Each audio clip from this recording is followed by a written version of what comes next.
sambil saya absen dulu ya, kalau ada perubahan nama. Oke.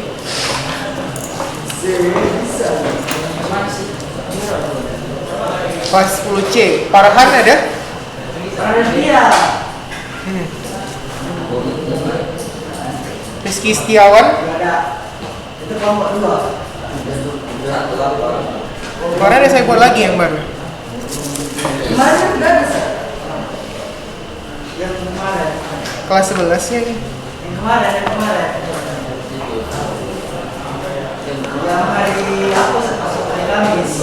Oh, yang Muhammad Irfan ya? Irfanullah. Mana Ikramullah? Terus si Gian. Zahirul. Ilyas. Setelan baru. Farhan. Aditya. Iqbal. Rakib. Iqbal yang mana? Hah? Ada yang mau dipanggil nggak tadi barusan?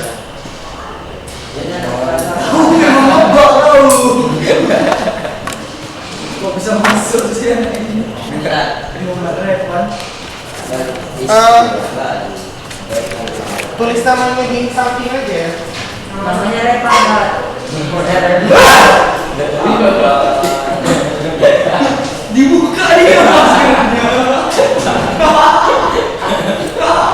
Bego juga. Masker pakai masker bersih gini. Lagi. Bulu.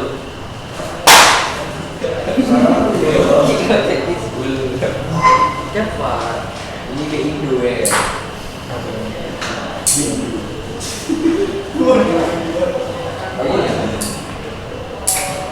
Siapa lagi yang belum? Ini saat namanya Revan. Repan. Ya, Repan. Dari mana tadi? Nah, nomor pertama. Oh, ya udah mau sudah di situ deh. Di sampingnya ini. Ini mana itu namanya? Ada panjang-panjang. Buset. Tulisan apa nih?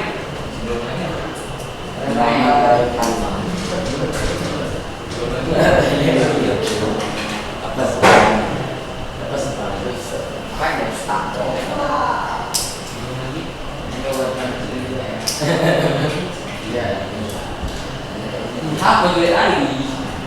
Aku nama lalu tadi. Macet pertanyaan.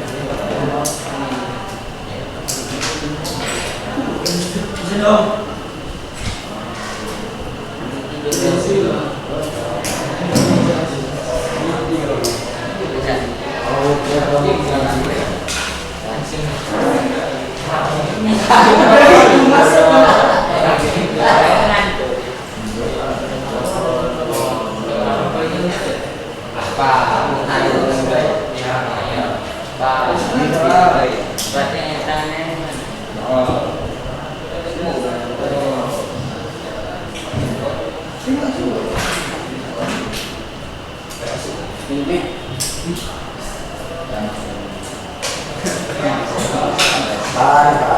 Siapa yang baru? Udah tadi absen. Intinya kalian semua udah masuk ke grupnya yang kelas 10 kan? Ada yang lagi yang belum masuk ke grup ya? Biar gampang gitu. Ahmad Zaki, kamu? Sebelas orang lagi ya?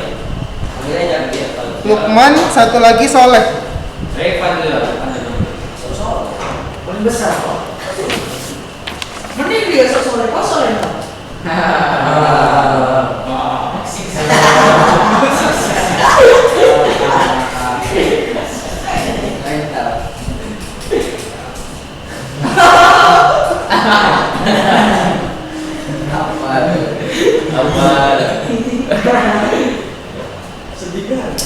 Oke, Assalamualaikum warahmatullahi wabarakatuh. Waalaikumsalam. Coba kita kan hari ini kita janjinya adalah melanjutkan materi kita tentang teks eksposisi. Yang mana kemarin strukturnya ada tesis, argumen, rekomen, desi. Nah sekarang coba kamu masing-masing buka buku kamu halaman 57. Bawa semua bukunya kan? Ingat ya aturan di kelas, boleh tinggal buku asal isinya Apa? Adik dah hafal isi bukunya? Dah hafal isi bukunya? Halaman berapa? Semua, Sar. Baru satu bab. Halaman berapa dah? Halaman 57. Ini udah mulai saya hapus ya? Boleh Ustaz. Aku sudah. Mau bisa apa lagi?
Oke, coba baca si Ramullah.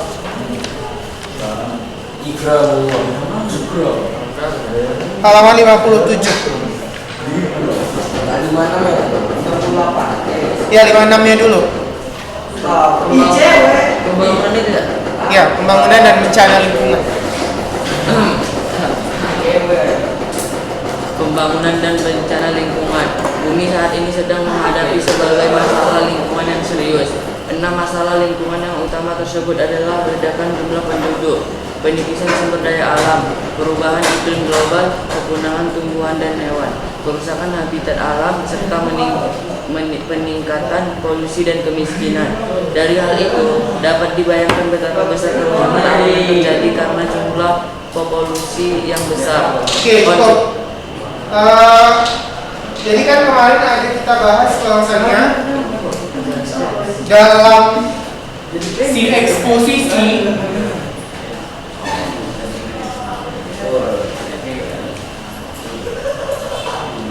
apa kemarin pengertian eksposisi?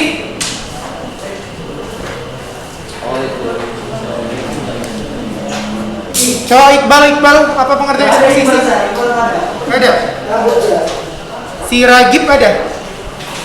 Apa gitu? Coba. Ragib kan namanya? Ya. Apa pengertian eksposisi kemarin?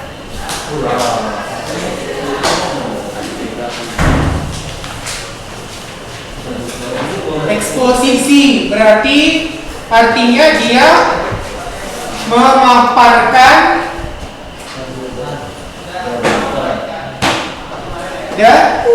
data. Jadi yang dikatakan sebagai eksposisi, dia memaparkan data. Kalau memaparkan data, pastilah dilengkapi dengan persen, tabel, grafik. Supaya apa? Supaya makin paham. Oh ini datanya. Oh ini tabelnya. Oh gini ya grafiknya ternyata. Nilai kalian mulai dari kelas 7 sampai kelas 10. Oh ini berarti sesuai berprestasi. Data ya. Dari data kita bisa mengambil kesimpulan.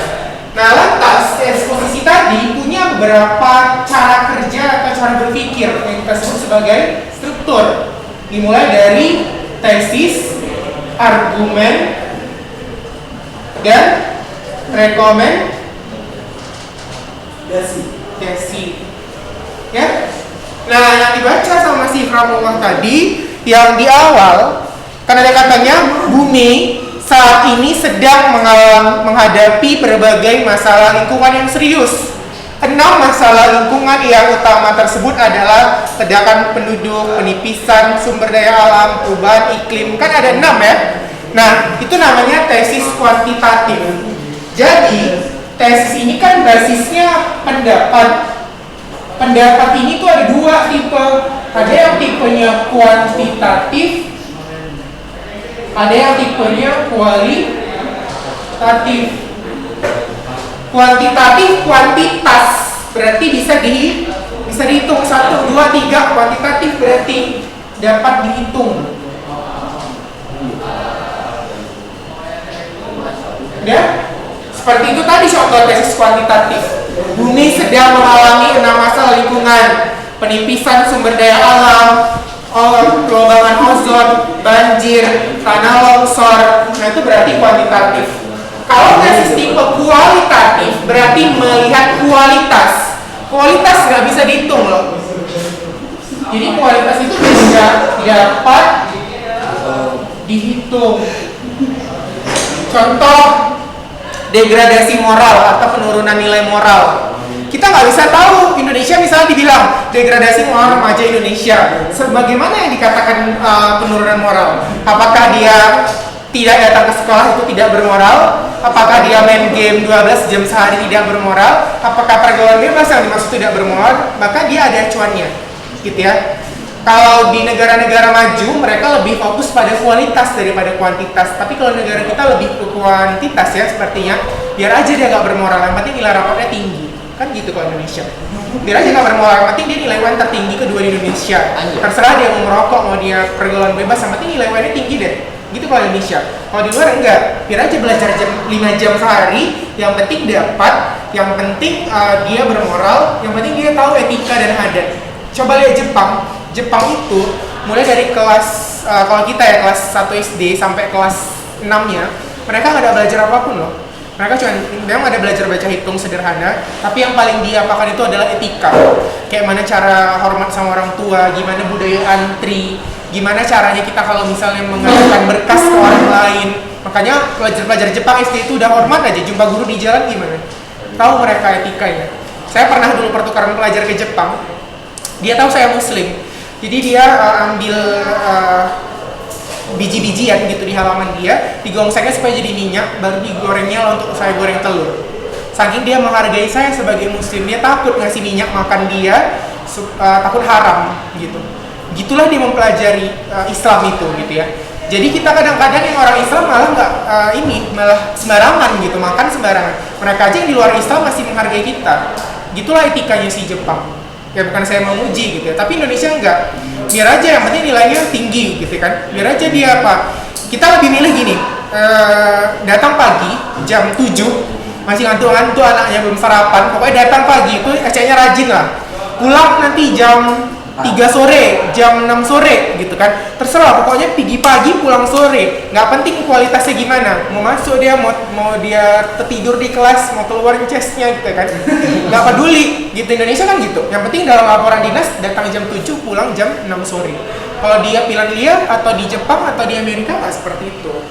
Atau di Turki juga udah mulai bagus sistemnya. Yang penting mereka datang misalnya jam 9 udah siap sarapan, anaknya udah siap mental untuk menghadapi ini. Pulang nanti sekitar jam 12 atau jam 1 siang, waktu jam makan siang. Biar aja 3 jam tapi berkualitas. Kalau negara maju gitu, daripada 12 jam tapi anaknya di kelas rohnya entah kemana-mana udah, badannya aja di sini ya kan, rohnya entah kemana udah. Jadi gitu. Maka dalam tesis biasanya teks eksposisi yang muncul di negara maju lebih ke kualitatif. Teks eksposisi yang muncul di Indonesia lebih ke kuantitatif. Indonesia tuh sering melihat dari sesuatu yang nampak nyata, good looking, beruang, bukan beruang gitu ya, beruang ada uangnya gitu. Rekening, good rekening namanya. Iya, good rekening ya namanya. Terus nilainya tinggi, pintar, terkenal, populer, itu yang dilihat di Indonesia. Mereka nggak lihat isinya, nggak lihat attitude-nya. Dari media sosial aja nampak loh. Coba sekali-sekali berteman sama orang di luar negeri di Facebook. Saya pernah berteman sama orang, ada sampai sekarang gitu. Kalau saya lihat komen orang itu bagus sekali, positif kali, awesome, good job, I like it gitu. Coba Indonesia, komennya sih semua hujatan, hinaan, bullying, cybercrime. Makanya dari situ aja udah nampak. Makanya dari segi tesis kita lebih sering ke kuantitatif, ya. Nah lanjut, berikutnya tesis tadi harus didukung oleh data. Maka di bawahnya ada dikatakan, coba lanjut si Daniel, enggak ada ya, Daniel itu SMP. Gian, silakan Gian yang berikutnya, yang para ahli, halaman 57. Para ahli menyimpulkan bahwa masalah tersebut disebabkan oleh praktik pembangunan yang tidak memperhatikan kelestarian alam atau disebut pembangunan yang tidak berkelanjutan. Seharusnya konsep pembangunan adalah memenuhi kebutuhan manusia saat ini dengan mempertimbangkan kebutuhan generasi mendatang dalam memenuhi kebutuhannya. Penerapan konsep pembangunan berkelanjutan pada saat ini ternyata jauh dari harapan. Kesulitan penerapannya terutama terjadi di negara berkembang, salah satunya Indonesia. Sebagai contoh, setiap tahun di negara kita diperkirakan terjadi penebangan hutan seluas 3.180.243.000 hektar atau seluas 50 kali luas kota Jakarta. Hal ini juga diikuti oleh dunia flora dan fauna lokal. Kenyataan ini sangat jelas menggambarkan kehancuran alam yang terjadi saat ini yang diikuti bencana bagi manusia. Pada tahun 2005 sampai 2006 tercatat telah terjadi 330 bencana banjir, 69 bencana tanah longsor, 7 bencana letusan gunung berapi, 241 gempa bumi, dan 13 bencana tsunami. Bencana longsor dan banjir itu disebabkan oleh kerusakan hutan dan pembangunan yang mengabaikan kondisi alam. Oke, cukup. Nah, dari situ kamu bisa lihat nggak ada data. Mulai dari pada tahun 2005 sampai 2006 ada 330 bencana, 69 tanah longsor, 7 bencana, letusan gunung berapi, itu kan data. Terus ada juga pendapat ahli bahwa masalah tersebut disebabkan oleh praktik pembangunan yang tidak memperhatikan kelestarian alam. Contoh aja, kita ada undang-undang RTH namanya, ruang tanaman hijau, misalnya di Johor ini aja. Taman Candika itu memang dibuat karena ada undang-undang RTH. Jadi sebuah kota itu kalau dia udah seluas berapa kilometer, dia harus ada satu bagian wilayahnya yang dia khusus untuk menanam tanaman hijau. Tapi ini sering dilanggar loh sama pemerintah daerah kita. Kadang-kadang kalau ada orang yang mau bangun hotel, udahlah bangun aja hotel, nanti kan cincai-cincai gitu kan. Nah akhirnya dibangun di RTH. Jadi sebuah kota itu jadi gersang, nggak ada RTH-nya. Padahal undang-undang ada loh. Gitu. Nah, Harus ada gitu. Hah? Memang harus ada. Harus ada. Dia ada ukurannya. Dengan luas sekian kilometer harus ada taman kotanya. Luas sekian kilometer harus ada ruang tanaman hijaunya. Nggak boleh semuanya itu pembangunan padat gitu semua ruko. Nggak boleh. Jadi dia ada Pemda, ada peraturan pusatnya ada di undang-undang, Pemdanya juga ada peraturan daerah Sumut. Tapi sering dilanggar. Nah itulah makanya dikatakan dia butuh data. Data tadi menunjukkan bahwasanya si argumennya tadi kenapa bisa terjadi, kan tadi tesisnya bencana. Tesisnya bencana. Kenapa bisa terjadi bencana? Karena dari data bencananya tadi banyak, ada tanah longsor, gitu kan? Ini kan data pendukung.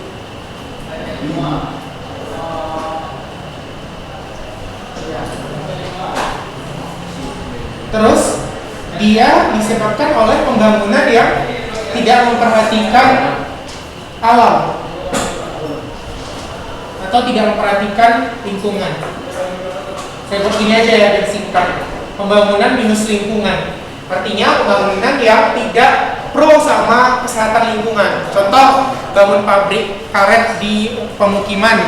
Itu nggak boleh, limbahnya harus difilter. Ada kalau kita nanti masuk, kalau kamu nanti tamat dari sini masuk ke teknik kimia, ada namanya isolasi dan filterisasi hasil limbah. Jadi kalau teknik lingkungan itu dirajia gitu. Banyak nih di Medan ini, apalagi di Kim sana yang dekat Martubung. Itu banyak kali limbahnya dibuang langsung. Padahal itu limbah kimia itu efeknya sampai 15 tahun loh, nggak hilang kalau meresap ke tanah. Kayak misalnya hasil pembuatan desinfektan, hasil pembuatan lembah padat logam, besi, timbal, dan emas, itu ngeri kali ke tanah. Sampai ratusan tahun masih beracun tanahnya.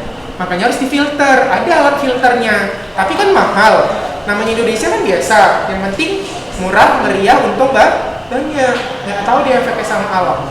Gitu. Akhirnya apa? Itu nanti Martubung itu kan udah berdebu sekarang. Coba balik ke Martubung. Saya ditempatkan, kan saya ngajar di Askia, pernah kerja sama Manempat. Manempat itu sekolah padahal. di dekat PT Kim itu, dikelilingi PT Kim. Nggak Martubung, daerah mana ya bilang? Arah Martubung lah. Ya Sudarso terus ke sana. Ya Sudarso dekat SMA 3 terus lagi jauh sampai dekat daerah Ujen. Nah, itu dia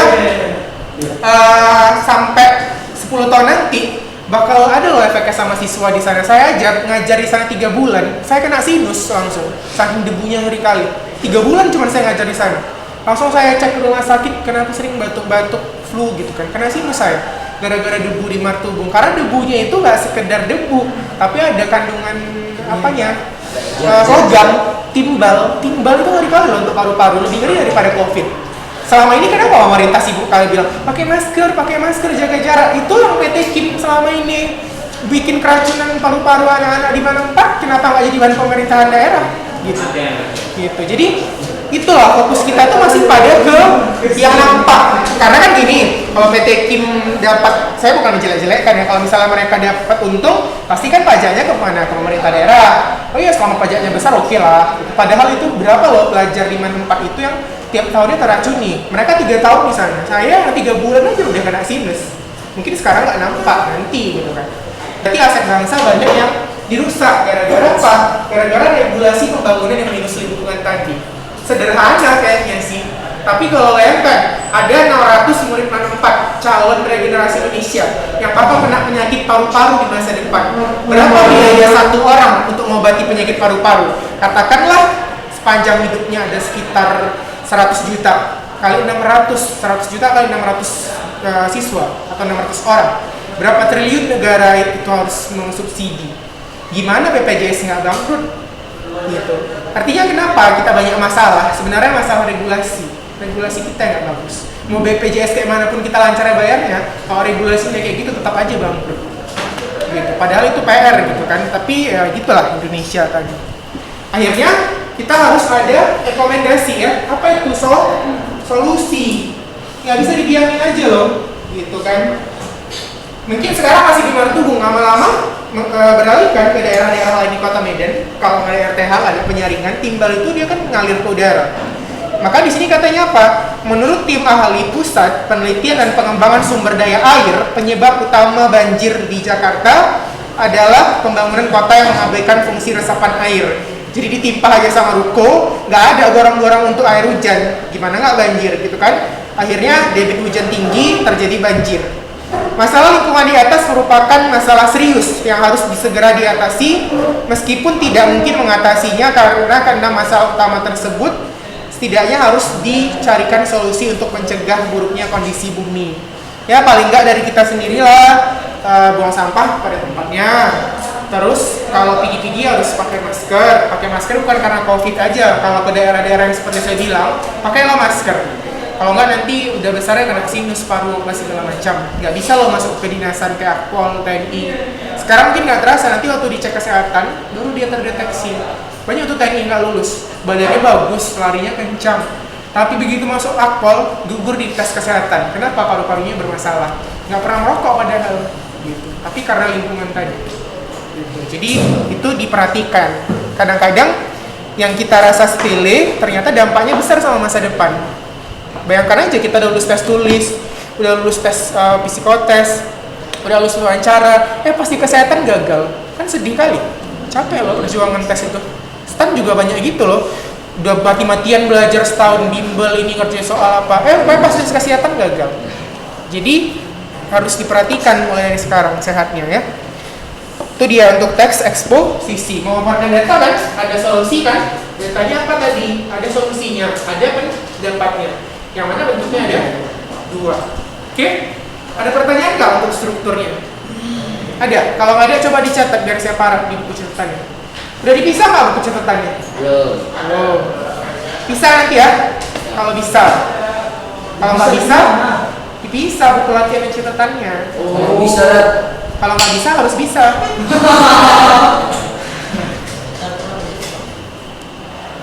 Kalau kan biar lebih rapi, jadi waktu portofolio nanti latihan untuk nilai rapor, jadi jangan berharap ada nilai kasihan lagi ya. Kelas 9 nilai kasihan, SMA ada lagi. nggak pernah ngerjain tugas, nggak pernah mencatat, nggak pernah ngumpul, nggak pernah nanya, nggak ikut UA1, ya udah nilai rapotnya nggak ada. Oke lah. Kayaknya repot ya. Iya. Apa? Itu kuantitatif. Ya, kuantitas bisa dihitung. Tulis tas. Dan Ustaz pernah ke Jepang nggak? Pertukaran pelajar. Waktu SMA dulu. Enak. Enaknya sih kayaknya kita dikasih kesempatan untuk mengenal gimana orang di sana sekolah. Di sana katanya apanya mahal ya, parkirnya? Saya nggak tahu karena di sana jarang orang punya kendaraan pribadi. Di sana harga mobil itu 3 kali lipat harga mobil Indonesia. Satu. Yang kedua, pajaknya lebih mahal. Kalau kita pajaknya 10%, mereka sekitar 30%. Jadi pajak satu mobil itu satu tahunnya bisa mencapai sampai 20 juta. Murah banget. Terus mereka mau nggak pernah dipakai, mau dipakai mobil yang masih mengkilat, nggak ada tergores sedikit pun, 5 tahun harus dihancurkan. Harus. Jadi nanti datang petugas ke rumah kamu, mau mobil kamu nangis-nangis, dia mau dihancurkan gitu kan. Ketawanya petugas itu datang bawa mobil derek, dihancurkan, dipenyetkan mobil. Kenapa? Karena mereka punya jangka waktu, mereka nggak mau biarkan ada kendaraan yang mencemari lingkungan. Apalagi kayak angkot di Medan ini yang suaranya derek gitu kan. Kalau pakai dihancurkan. Pokoknya batas 5 tahun, pakai nggak pakai 5 tahun datang petugas derek ngangkat mobil Tidak kamu. harus beli lagi dah. Iya, harus beli lagi. Makanya mereka memikirkan itu lah, maka nggak bisa. Saat dihancurkan itu nggak ada duit ganti rugi gitu. Nggak ada. Sepeda enggak? Sepeda enggak. Gak ada orang kaya semua orang tuh. Makanya orang itu berpikir gini, kan itu jadi akhirnya masyarakatnya nggak konsumtif kan. Daripada beli mobil, pajaknya lagi 5 tahun pakai nggak pakai dihancurkan, kan bisa kendaraan pribadi. Tapi komuter lain orang itu seperti di Jakarta tahu dia bagus, kereta api monorail. Monorail itu tahu kenapa dikatakan mono, dia satu magnet. Jadi magnetnya itu magnet tolak menolak. Saya baru tahu itu waktu ke Jepang.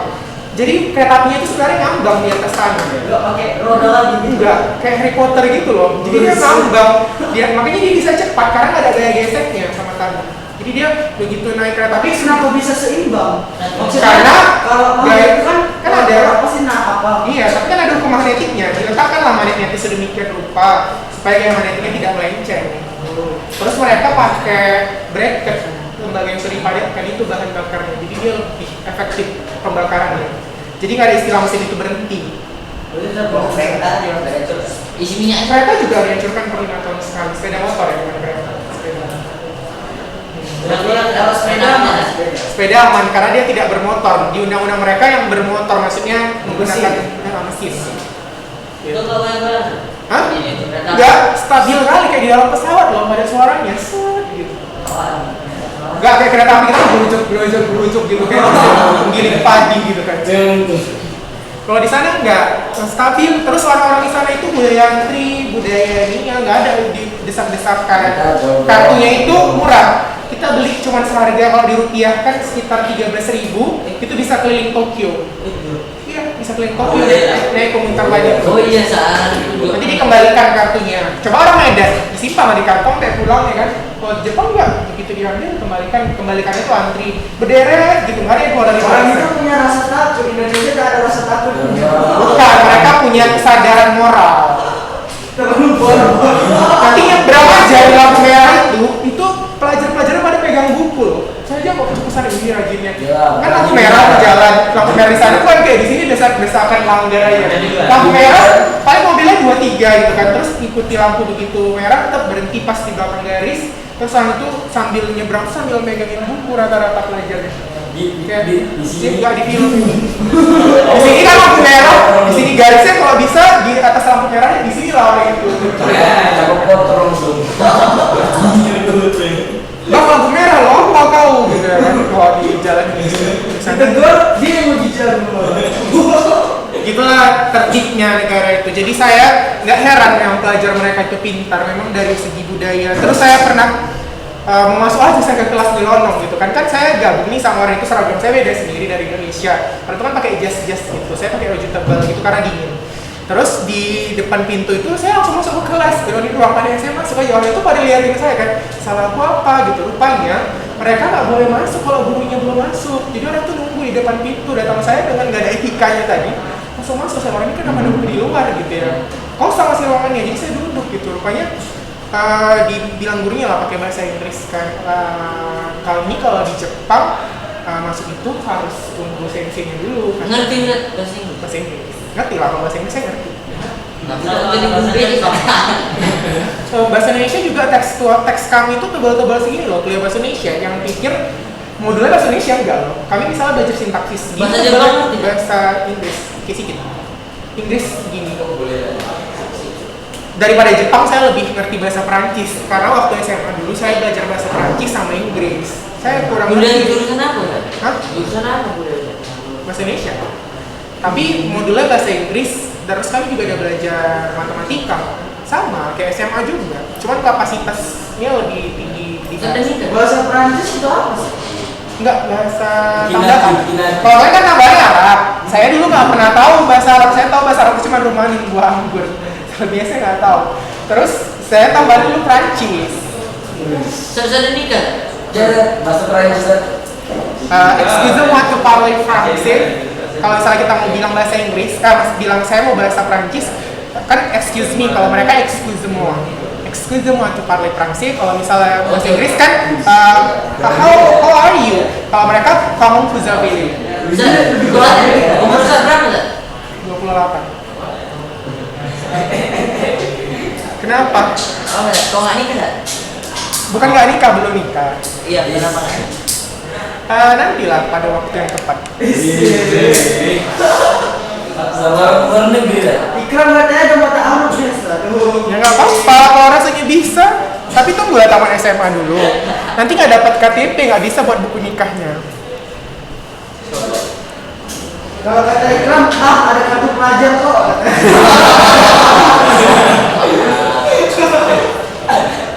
Ada kartu pelajar. Emang bisa ya kalau kartu pelajar? Sekarang pelajar dong.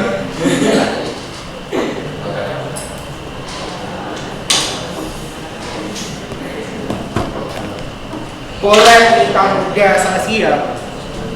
Jangan nanti nikah-nikah di situ bosen ya kan? Ustaz berapa lama tadi di Jepang kan? Nggak lama, cuma 3 bulan. Enak tak? Enak sih, gimana ya bilangnya ya gitu sih. Cuman banyak belajar hal baru aja. Kantornya Ngapain juga. di sana? Hah? Ngapain? Pertukaran pelajar. Nggak sempat liburan sih waktu saya datang itu belum, karena mereka Ada ada liburan. liburannya tak? Ada, tapi waktu saya datang itu musim panas sih. Iya. Tapi musim panasnya mereka pun dingin loh. Beras lagi ya? Dingin. Lebih pun dari beras tagi. Padahal Matahari mereka cerah, tapi suhu udara dingin gitu. Saya aja orang itu heran kan, saya pakai baju tebal gitu. Saya kan sudah SMA triplek sebenarnya saya. Oh, orang itu kan Hah? Dijemur kemana? Dijemur kayak mana? jemur pakai. Mereka nggak ada jemur-jemur baju, mereka setiap rumah ada mesin pengering.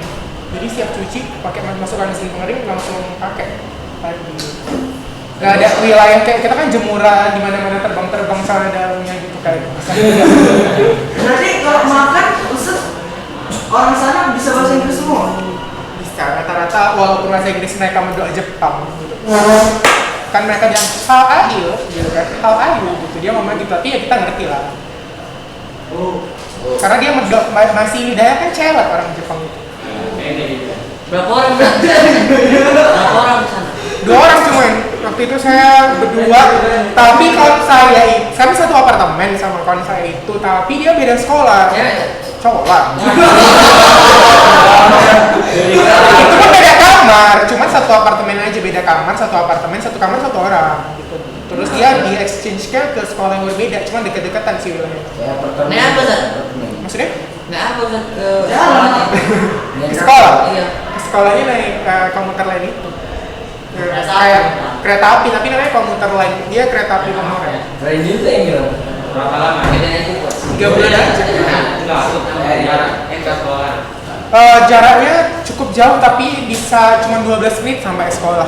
Ibaratnya kayak kita dari Johor ini perginya ke Binjai gitu. Yang asal jalan siapa Ustaz? Kan ada petunjuk arahnya. Jadi di sana budaya literasi tinggi, bukan ke Indonesia. Indonesia udah ada kata dilarang merokok. Dulu lah dia merokok ya. Dia tulisannya merokok. Dilarang Kalau di merokok. Jepang kan dia kita mau ke bandara aja di Kuala Namu. Kan sedikit tulisan. Nampaknya Indonesia ini jarang baca. Kalau di sana begitu masuk bandara semua tulisan, tunjuk arah kamar mandi, ruang ini, jalan keluar, exit apa gitu, jelas gitu. Di kereta api itu pun rute-rutenya ini masuk ke stasiun ini di Jadi memang ada pemberitahuannya juga. ada, tapi kan bahasa Jepang. Saya nggak gitu paham bahasa Jepang, jadi saya baca yang ada di dekat dinding itu tulisan ini stasiun mana stasiun. Nanti dia hidup depannya, lampu stasiun itu hidup ting pindah jadi berarti udah sampai stasiun ini. Kayak lampu gitu ya. Iya, kayak lampu. Gitu loh Pak. Mau kenalan lagi Ustaz tak? Enggak sih, saya lebih nyaman di Indonesia. Gak ada nasi padang di sana. Sana bersih lah. Bersih. Oh, bersihnya bersih kali. Kamar mandi aja mereka sampai punya menteri toilet. Menteri toilet. Iya serius, menteri toilet umum. Jadi saya waktu masuk ke toiletnya, wih kayak kamar saya bersihnya toilet. Mereka punya menteri toilet yang khusus, jauh lah sama toilet di Indonesia. Kalau masuk kita langsung nggak bisa makan. Gitu. Saya belum. Semua. Kurang. Iya. 11. Kan yang merasa. Mana Tapi kalau untuk kesana lagi enggak sih. Saya lebih suka berpendidikan di Eropa. Enggak, kalau yang ada kesempatan untuk S2 saya lebih ke pingin kayaknya ke Inggris gitu. Ustaz, ada kesempatan Ustaz buat nasi padang di sana. Oh iya benar. Buat restoran. Jualan tempe juga mahal loh di sana. Ada yang jualan tempe kayak satu saya kan mau sok-sokan nih, ya ada tempe rupanya di Jepang gitu kan. Rupanya satu tempe ini harganya 150.000 kalau dirupiahkan. Nggak jadi lah saya beli. Sementara di Indonesia cuma goceng. Karena ternyata mereka kedelainya ekspor. Kedelainya ekspor laginya juga. Mata uangnya enggak? Iya. Iya nih kalau nggak salah. Dia hampir sama dengan Korea sih. Korea kan mata uangnya yuan. Juga BTS kan. Yuan. Gak ada loh, BTS itu kan Korea kan. Di sana ada juga sih kayak grup-grup musik gitu. Tapi mereka nggak kayak Korea sih, cowoknya terlalu cantik saya rasa. Di Jepang itu cowoknya mukanya kayak Jangan saya lama cowok lah Ustaz. Nggak maksud saya gitu. Maksudnya itu tanpa ada apa-apa gitu. tanpa ada apa-apa yang bentuk wajah. Iya, nggak tahu ya kalau dia udah operasi. Cuman maksud Ceweknya saya cantik nggak? iya sama secantik cowoknya. Jadi kan dia di rambutnya dipanjangin kayak model-model gitu kan. Jadi saya panggilnya kan ada panggilan cowok dan cewek kan. Ini cowok apa cewek ya gitu. Dari baju juga kadang-kadang mereka ada yang cewek pakai celana. Tanya Ustaz, cowok atau cewek? Tadi tunggu, jadi saya sebenarnya tunggu bicara. Kalau udah bicara kan keluar suaranya baru oh ini berarti cowok. Kenapa Ustaz kok cewek ada? Nggak nampak sekali, maksudnya gini, baju mereka tebal. Baju nggak di Jepang itu nggak seminim yang kita lihat di TV sebenarnya. Baju mereka tuh tebal berlapis-lapis, jadi sebenarnya apalagi kalau udah pakai jas nggak gitu ketara sih, maksudnya mana cowok mana ceweknya kalau dari segi postur tubuh, karena cowoknya juga langsing gitu, langsing mereka nggak kayak kalau cowok Indonesia kan kita dari belakang aja nampak postur cowoknya kan. Kalau di sana enggak loh, postur ininya cantik, maksudnya lurus gitu emang kayak cewek gitu. Bagus ya, belum terkontaminasi kan. Bagus gitu postur. Jadi nggak bisa kalau kecuali emang yang udah jelas. Gitu. Pokoknya sekali-sekali kalau ada waktu cobalah ikut student exchange. Enggak gratis kok, orang beasiswa kemarin. Iya. Iya beasiswa. Waktu saya Dari mana? dari student exchange Purnacaraka Muda Indonesia. Ada, lihat aja di Facebook ya. Namanya Itu kuliah. enggak, pertukaran pelajar, cuma 3 bulan. Usah dipilih. Iya, tapi ikut seleksi. seleksi. Nanti siapa yang bagus Berarti kemampuannya. Ustaz termasuk orang yang hoki lah ya, bisa lulus. Oh, Iya, oke sih kayaknya. Ini emang pintar ya kan? Enggak. Bukan hoki kan? Enggak juga, banyak yang lebih pintar dari saya waktu di SMA. Wih, semua merendah. Merendah untuk meninggal gitu. Enggak lah, sebenarnya banyak yang lebih pintar dari saya, cuman penilaian untuk luar negeri itu salah satunya adalah kemampuan speaking, terus bagaimana kita mendelegasikan budaya Indonesia ke kancah internasional. Jadi kesana itu misi saya adalah memperkenalkan ini loh Indonesia itu. Jadi mereka mencari role model yang paling mencerminkan Indonesia. Ada ketahuan dari agama. Gitu. Waktu kuliah juga banyak beasiswa dan jurusan bahasa Indonesia. Ustaz S1 Ustaz? Iya, S1 profesional. Jadi saat S1 ambil lagi kuliah setahun. Waktu itu ada beasiswa juga dari Ristek Di Dikti. mana S1? Satunya di Unimed. Waktu profesional itu sempat ke Bandung kemarin sebentar sih tapi. Dan di kelas saya itu juga banyak orang luar negeri karena ternyata bahasa Indonesia itu dipelajari di 205. Iya. Katanya bahasa Indonesia adalah bahasa yang paling gampang. Enggak paling gampang tapi paling banyak pengguna bahasanya, termasuk di Amerika itu udah bahasa kedua. Ada buka satu prodi di Columbia University tempatnya si Cinta Laura, itu ada prodi khusus bahasa Indonesia, ketua prodinya orang Bali. Terus di Australia di game mereka kan ada bahasa game, bahasa Indonesia itu dibuat bahasa kelima game di Australia untuk anak-anaknya. Terus di bahasa kelima. Tapi di game artinya gini, setiap mau install game ada pilihan bahasa Indonesia-nya. Terus di Kanada, di Jepang, Korea Selatan itu bahasa populer. Di Spanyol juga bahasa Indonesia itu banyak sudah digunakan. Artinya pengguna bahasa kita itu banyak. Kita hampir jadi bahasa internasional. Cuma waktu itu Malaysia nggak setuju karena syaratnya harus negara serumpun setuju. Waktu kita dicanangkan jadi bahasa internasional kelima, Malaysia nggak setuju. Kalau nggak kita udah nggak perlu lagi pakai bahasa Inggris sebenarnya. Kok nggak setuju udah enggak? Hah? Jadi keluar negeri bahasa biasa. Iya. Karena bahasa internasional itu kan urutannya ada bahasa Arab nomor 1, 2 Mandarin, 3 Spanyol, 4 Prancis, 5 Inggris. Kita pernah mau masuk yang ke-6 karena pengguna bahasanya tadi. Tapi hah? Iya, Spanyol termasuk. Kenapa nggak setuju Malaysia Ustaz? Merasa gini mereka, kita kan sama-sama Austronesia, sama-sama bahasa Melayu. Kok mesti Indonesia sih? Bahasa kami kan juga bahasa Melayu, tapi bahasa mereka itu nggak ada penyempurnaan. Kalau nyampur bahasanya. Iya, Inggris kan ya Upin-Ipin kan nyampur kan. Gitu, coba kita apa gitu ada bahasa Inggrisnya gitu kan. Kalau kita kan penyempurnaan sampai kelima kita udah kali revisi. Mereka nggak pernah loh, baru sekali revisi sejak zaman Belanda. Makanya mereka masih Melayu asli. Kalau kita kan udah bagus strukturnya. Jadi satu kelas saya tuh belajar bahasa Indonesia semua. Saya tanya kan dari Filipina ada, Kanada, Korsel, Thailand, Malaysia ada bahasa Arab. Oh, Ustaz sombong Ustaz? Hah? Pandu bahasa Indonesia lancar. Enggak. Terus di kelas saya tanya kan, kok mau belajar bahasa Indonesia gitu kan? Karena banyak pengguna bahasanya katanya gitu. Terus bahasa Indonesia itu strukturnya seperti bahasa Inggris. Gampang itu. Nggak gampang sih, cuman bisa dibaca. Bahasa Indonesia mah ada bahasa katanya. Ini lagi luar biasa. Cerita apa? Ceritanya ada nanggung nggak? Kenapa ada Sabtu nggak? Depresi. Ya salah satu teman saya dulu waktu kuliah yang orang Korsel namanya Kim Hana. Dia ngomong gini, namanya saya Hana, gitu dia. Kemana-mana dia bawa kamus. Tapi kalian jangan bayangkan Koreanya seperti girl band MTV, enggak. Yang di televisi itu terus terang mungkin ya itu yang paling cantik-cantiknya, terus mereka udah banyak di operasi. Kalau yang aslinya nggak sebagus itu. Biasa aja kayak kita, cuman mereka agak putih aja. Emang ada orang miskin kan? Ada lah.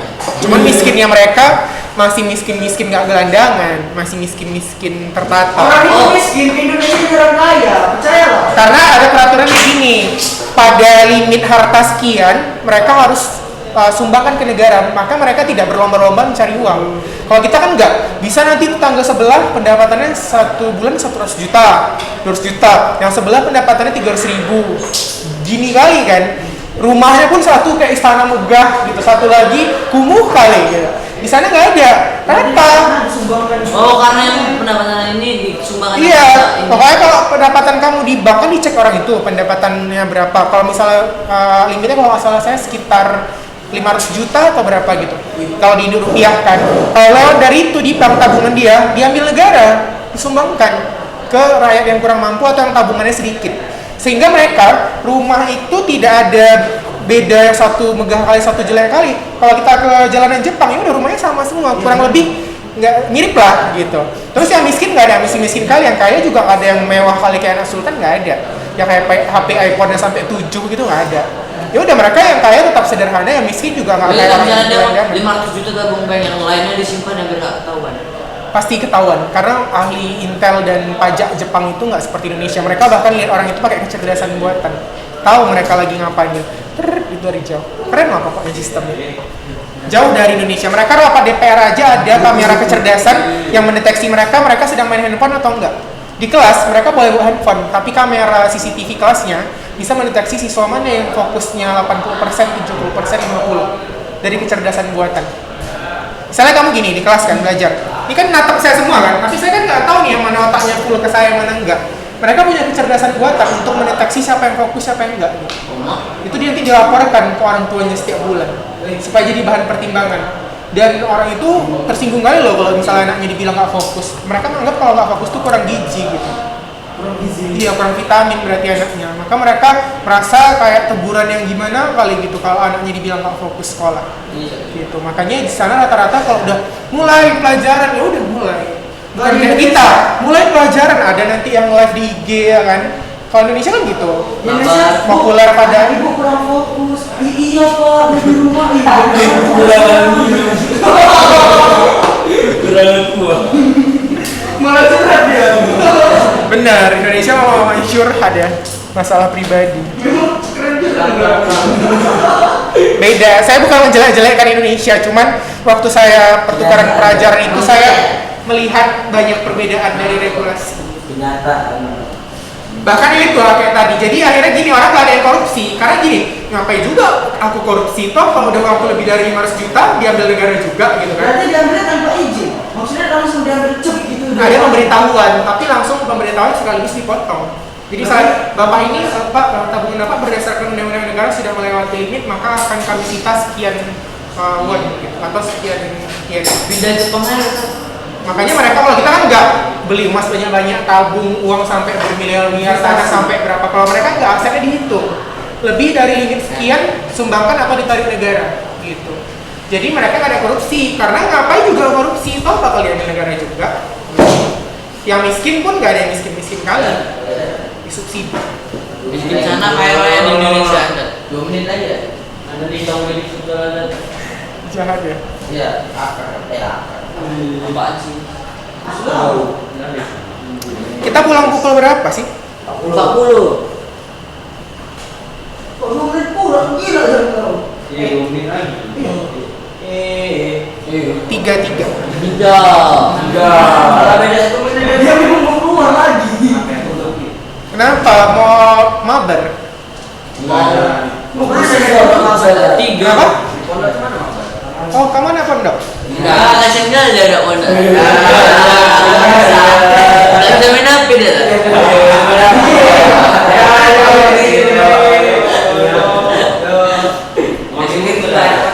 Gak apa-apa, apa yang kita buat sekarang itu panennya nanti kok. Amin. Rasanya kan sekarang ih, males sekali ngedumel kali belajar. Gak enak kali kalau di pondok nanti waktu dewasa yang kalian buat sekarang itu pasti ada buahnya. Gak sekarang nanti, 10 tahun lagi. Iya. Kemarin saya terserah juga sekarang saja. Ada dong Ustaz. SMA Darah Pancasila. Apa sih? Hah? Lomba estafet air. Jadi dia bawa lari sambil bawa wadah isinya air, tapi yang dioper-oper. Terus nanti sampai ujung paling banyak airnya yang menang. Kan orang kadang kan cepet tapi berjatuhan airnya. Ntar ya, belum ya. Mana dia catatannya sini lah biar saya parah. Yang di depan. Hah? Udah dicatat? Sini biar saya parah. Belum nyalin kan? Nggak bawa ini, nggak bawa buku. Iya. Kali harus boleh nggak bawa asal hafal isinya. Jangan apa lah. Apa lah? Oh saya tanya minggu depan ingat ya. Tandain siapa namanya? Ikram. Nanti saya tanya. Wah yuk, Ikram dia minggu depan sakit dia. 38 ini ya. Kontennya. Suhunya ya. Udah pulang. Mami aisingan. 38. Antri lah di Jepang. Ini nama buku baru, yang kemarin mana catatannya? Oh, Sholat. Yang ngapain nggak pakai catat? Soalnya kok buku baru. Antri lah. Sering lah baca. Yang ini satu paket ya? Ini ya udah. Nggak pernah habis. Kayak di Jepang udah aja. Macet deh, sekarang kita apa gini di sana? Kenapa? Kalau ada nah, diskon gini dulu Siapa? diskon ini cara ini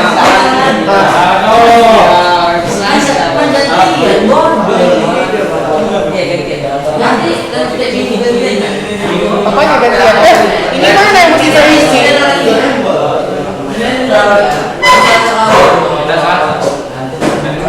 Ini ya?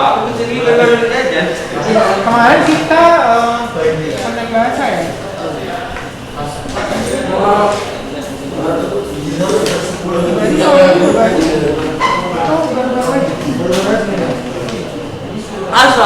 Bencar dulu sama aku.